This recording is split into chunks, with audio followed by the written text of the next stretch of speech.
মানুষ দিন রাতে পাঞ্জাগানা নামাজের মধ্যে 17বার ফরজ নামাজের মধ্যে এহেদেনা সিরাতুল মুস্তাকিম এটা বলে থাকে। তারপরে তো ওয়াজিব আছে, সুন্নত আছে, নফল আছে বলেই থাকে। তা কম করে সারাদিনে 17বার আমরা বলি এহেদেনা সিরাতুল মুস্তাকিম পথ। কিন্তু সিরাতুল মুস্তাকিম পথ কোনটা আমরা কেউ জানি না।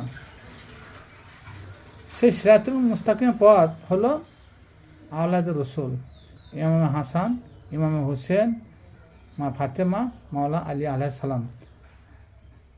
এনারাই হলেন সিরাতুল মুস্তাকিমের পথের ধারক এবং বাহক। তা এদেরকে আমরা মানি না। কি বলি?